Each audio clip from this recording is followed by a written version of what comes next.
दोस्तों, स्वागत है आपका मेरी एक और नई वीडियो में। और इस वीडियो में हम बात करने वाले हैं CSS की। तो आपको पता होगा कि मैंने आपको पहले भी बता रखा है CSS के बारे में। CSS को हम यूज़ करते हैं अपने HTML एलिमेंट्स को स्टाइलिश बनाने के लिए। तो आज हम सीखेंगे कि हम जो हमारे टेक्स्ट होते हैं हम उनको स्टाइलिश कैसे बनाएं, मतलब उनका कलर चेंज कैसे करें, उनका स्टाइल चेंज कैसे करें, उनका साइज़ बड़ा छोटा कैसे करें, ये सब हम आज इस वीडियो में जानेंगे। तो उससे पहले हम ये सीख लेते हैं कि हमें असल में CSS को अपनी फाइल के अंदर यानी कि HTML फाइल के अंदर लाना कैसे है। तो उसके 3 तरीके हैं। सबसे पहला तरीका है, मान लो आपको अपने पैराग्राफ टाइप को स्टाइलिश बनाना है। तो उसके लिए आपको पहले लिखना होगा P, फिर मैं मान लो इसके अंदर लिख देता हूँ पैराग्राफ। फिर मैंने इसे कंट्रोल S से सेव कर लिया। अब मैं यहाँ पे यहाँ पे जहाँ पे हम एट्रीब्यूट्स लिखते हैं वहाँ पे लिखता हूँ स्टाइल। फिर मैं यहाँ पे लिखता हूँ कलर कॉलम रेड। फिर मैंने इसके कंट्रोल S से सेव किया। अब मैं इसको ओपन इन न्यू ब्राउज़र कर लेता हूँ। तो देखिए ये हमारा पैराग्राफ रेड हो गया। अब इसे करने का एक और तरीका है। अगर आप चाहे तो आप CSS को यहाँ पे भी लिख सकते हैं। उसके लिए आपको यहाँ पे लिखना होगा स्टाइल, फिर आपको पी टैग लिखना होगा, फिर आपको कर्ली ब्रेसेस लगाने होंगे, फिर आपको यहाँ पे लिखना होगा कलर रेड। रेड तो हमने पहले भी लिखा था, चलो इस बार ब्लू लिखता हूँ ताकि आपको यकीन हो जाए। तो मैंने इसे कंट्रोल S से सेव किया और ब्राउज़र में जाके रिफ्रेश किया तो देखिए ये ब्लू हो गया। अब जो मैंने आपको बताया था एक और तरीका होता है। अब आप सोच रहे होंगे कि ये कौन सा तरीका होता है। तो फिर ये तरीका सबसे ज़्यादा प्रेफर किया जाता है और ये सबसे ज़्यादा तरीका अच्छा भी है। तो उस तरीके के लिए पहले आपको एक न्यू फाइल बनानी होगी, फिर उसको आपको सेव कर लेना होगा।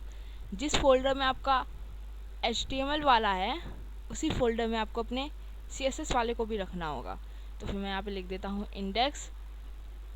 आप आगे कोई भी नाम लगा सकते हैं पर मैं इंडेक्स लगा रहा हूँ और आपको लास्ट में CSS लिखना होगा वरना ये काम नहीं करेगा।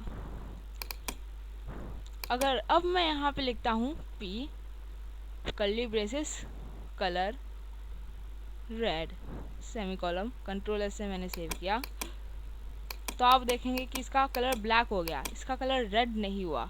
अब आप सोच रहे होंगे कि ऐसा क्यों। तो आप सोच रहे होंगे ऐसा क्यों हुआ।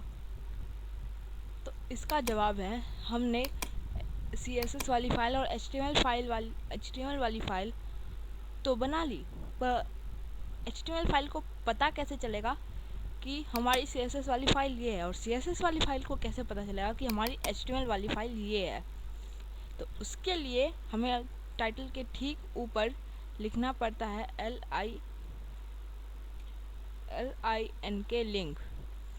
फिर देखिए आपको कुछ ऐसा रेफरेंस मिलेगा। फिर आपको यहाँ पे अपनी CSS वाली फ़ाइल का नाम लिख देना है, यानी कि CSS वाली फ़ाइल का मेरा नाम था index.css, तो मैंने यहाँ पे लिख दिया index.css। अब मैंने इसे कंट्रोल S से सेव किया। अगर अब मैं ब्राउज़र में जाके रिफ़्रेश करूँगा तो देखिए ये रेड हो गया। तो हमने सक्सेसफुली सीख लिया कि हम किन 3 तरीकों से। तो अब हम देखते हैं कि हम CSS की मदद से अपने पैराग्राफ टैग को कैसे कैसे बदल सकते हैं। तो फिर जैसा कि मैंने आपको बताया कि हम इसका कलर रेड कर सकते हैं, उसी के साथ साथ तो टेक्स्ट का साइज़ बढ़ाने के लिए हमें यहाँ पे लिखना होता है फॉन्ट, फिर हमें यहाँ पे लिखना होगा साइज़, फॉन्ट साइज़। तो फॉन्ट साइज़ भी पिक्सल्स में ही होता है। तो फिर मैं यहाँ पे लिख देता हूँ 100 पिक्सल्स, पीछे सेमीकोलन। मैंने इसे कंट्रोल S से सेव कर लिया। अब देखिए ये बहुत बड़ा हो जाएगा, देखिए ये बहुत बड़ा हो गया, ये हेडर टैग से ही बड़ा हो गया। वैसे नॉर्मली एक हेडर टैग होता है 37 पिक्सल्स। मैंने इसे कंट्रोल S से सेव कर लिया। देखिए अब ये एक हेडिंग जितना बड़ा हो गया। अब साइज़ बदलने के साथ साथ और कलर चेंज करने के साथ साथ हम इसका वेट भी बदल सकते हैं। अब आप सोचोगे कि ये वेट क्या होता है, भला एक टेक्स्ट में एक वेट क्या करेगा। तो असल में वेट होता है कि वो कितना बोल्ड हो। आप इसे नंबर्स में भी लिख सकते हैं और लेटर्स में भी लिख सकते हैं। मैक्सिमम इसका होता है 900 पिक्सल, 900 पिक्सल से ज़्यादा नहीं होता। ये देखिए, ये अभी काम नहीं करेगा क्योंकि हमने इसका गूगल फ़ॉन्ट से एक्सेस नहीं करवाया है। तो फ़िलहाल के लिए हम यहाँ पे लिख देते हैं, अगर मान लो बोल्डर, इसे कंट्रोल ऐसे सेव कर लिया तो फिर देखिए ये ज़्यादा बोल्ड हो गया। अब इसी के साथ साथ होता है फ़ॉन्ट स्टाइल।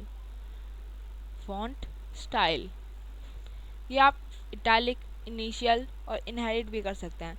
अब आपको सोच रहे होंगे कि हमने आईटैग तो पढ़ा था जो इटैलिक बना देता है,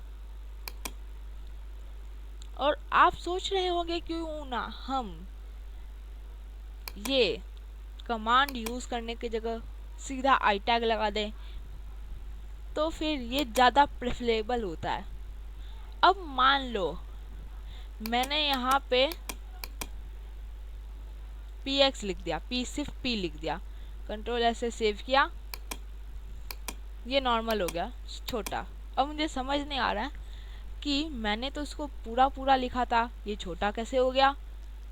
तो अगर आपको अपनी CSS और HTML की या फिर जावास्क्रिप्ट की गलती पता करनी है तो आपको ब्राउज़र पे राइट क्लिक करना पड़ेगा और ये इंस्पेक्ट पे क्लिक करना पड़ेगा। जैसे ही आप इंस्पेक्ट पे क्लिक करेंगे तो देखिए यहाँ पे आपका पूरा आ जाएगा। फिर आप लिखेंगे यहाँ पे फ़ॉन्ट साइज़, मान लो मैंने लिख दिया यहाँ पे font CSS font face rule.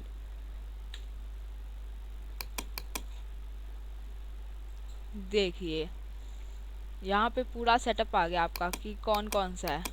CSS में मतलब मेरे HTML फाइल में क्या है लिखा मैंने, और मैंने अपने CSS फाइल में क्या लिखा।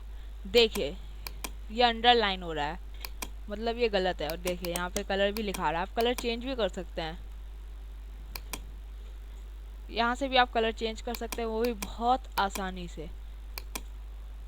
और आप यहाँ तक कि कलर ले भी सकते हैं किसी चीज़ का, पर वो यहाँ पे होनी चाहिए। तो फिर मान लो मैंने इस पर क्लिक कर दिया तो आप इंस्पेक्शन से बहुत कुछ कर सकते हैं। आप ये जान सकते हैं कि आपकी बॉडी कहाँ है, आपका हेड कहाँ है, ये सब कुछ आपको आपके इंस्पेक्ट से पता चल जाएगा। और ये सिर्फ और सिर्फ गूगल क्रोम में अवेलेबल है, आपको ये फायरफॉक्स, सफारी या फिर इंटरनेट एक्सप्लोरर पे नहीं मिलेगा। इसलिए मैं आपको रिकमेंड करूँगा कि आप गूगल क्रोम ही यूज़ करें। देखिए यहाँ पे आपको अपने वेबसाइट का पूरा लेआउट पता चल जाएगा, आपको पता चल जाएगा कि आपने क्या क्या यूज़ किया है। तो दोस्तों आज के लिए बस इतना ही, मिलते हैं अपने नेक्स्ट